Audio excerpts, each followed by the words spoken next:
David Stearns simply has to do a better job as general manager of the New York Mets. He just has to do a better job. Right now, in this offseason, he's made about one good move and passed up on so many others. First, I want to make it clear that Juan Soto was Steve Cohen, not David Stearns. Stearns was actually highly against the move, but Steve Cohen got what he wanted anyway. And as for,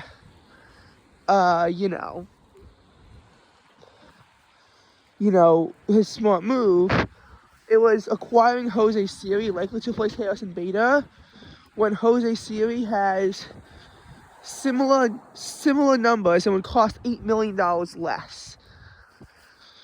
But,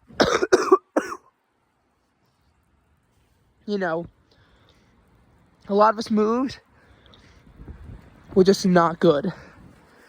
Like, an example, he signed Clay Holmes to be a starting pitcher, and also Frankie Montas.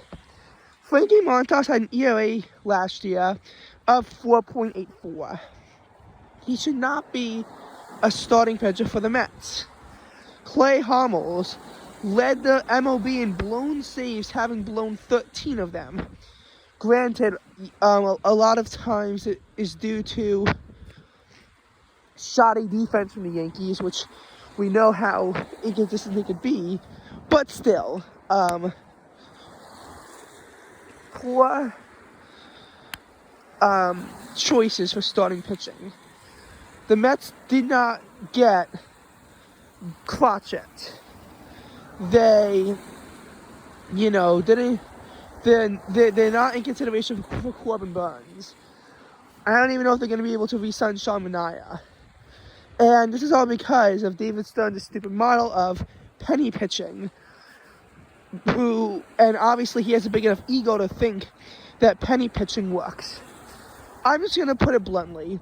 Penny pitching does not work. And any Mets fans who are defending him by saying that this is exactly why he was successful in Milwaukee is dead wrong. Because guess what? David Stearns was not successful in Milwaukee. The Brewers never won a World Series or even made a World Series under him. And they won exactly one series in the postseason.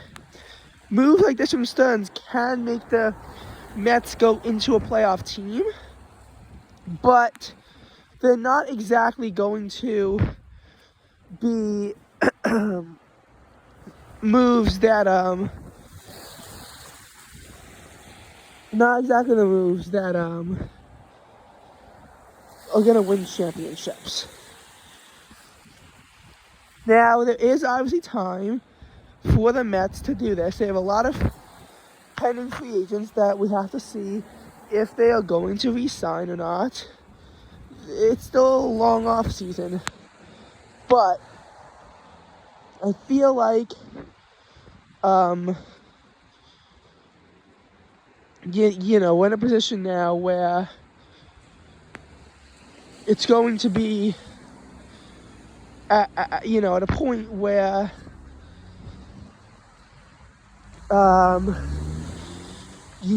have to actually see if he's willing to make big splashes so the Mets can get a championship, especially to not waste Soto's prime years. Because I feel like right now everyone is talking about how the Mets need to get more hitting, but I don't agree with that. First of all, people are saying that the Mets should get Vlad and not keep Alonso, when Vlad is going to cost 3 times as much. And you pretty much have to empty out the farm for that, which I don't think makes a lot of sense, considering that Alonso is nearly as good and comes at a lot cheaper of a price. And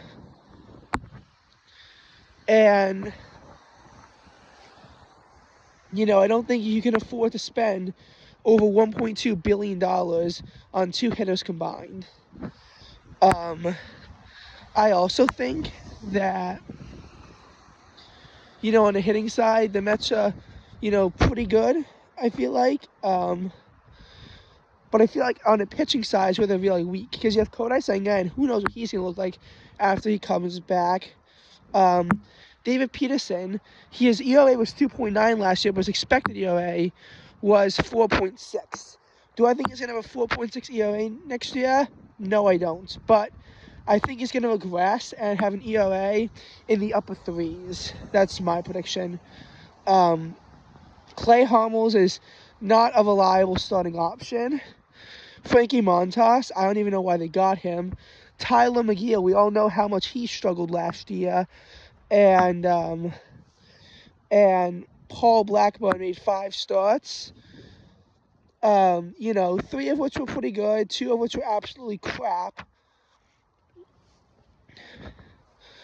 So, and that's just that.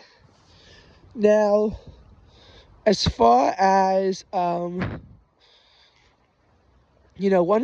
one final note for the. I was gonna say. Now, as for one final note, Stearns is getting way too much praise for guiding the Mets to 89 and 73 and an appearance in the NLCS. And why do I say Stearns gets too much praise for that? First of all, Mendoza, while he frequently made head-scratching decisions that I don't know what on earth he was thinking, he was a big reason why the Mets even came back from their 22 and 33 start. Whereas Stearns, in a lot of cases, made very weak moves to further advance the team. I feel like, what kickstarted the Mets' run was just a bunch of fluke events. And if one event from June doesn't happen, there's a very real chance that we are not talking about October baseball for the Mets at all. And once you got into the playoffs, which honestly is just gang there, so we're still we don't have time for that. We saw how the Mets bullpen frequently imploded against, everyone. We saw Sevy implode game 1, but the Brewers bullpen imploded more. Game 2, we saw Phil Maton implode, and we saw the Mets lose game 2. Game 3, we saw Budo collapse. Edwin Diaz nearly collapsed as well. And honestly, while the Pete Alonso insane home run is probably one of the top 10 moments, actually maybe even one of the top 5 moments in Mets history, it was a Hail Mary home run. It really was. In football, they always talk about Hail Marys. They're insane plays, but like 9 out of 10 times the Mets are losing that game, and thus the series against the Phillies. We saw the Phillies just completely implode on offense, and their bullpen just completely shot the bed too. But on the Mets side, their bullpen wasn't very good. Game 1, their bullpen was phenomenal. Game 2, though, their bullpen collapsed, and was why they lost the game and blew a 3-run lead. Game 3, their bullpen collapsed, but it won't be remembered because they were leading 6-0 and 1-7-2. And Game 4, their bullpen didn't collapse, but by that point it was different, because we saw everything for the Mets get exposed by the Dodgers, who are obviously a much better team than the Phillies or the Brewers.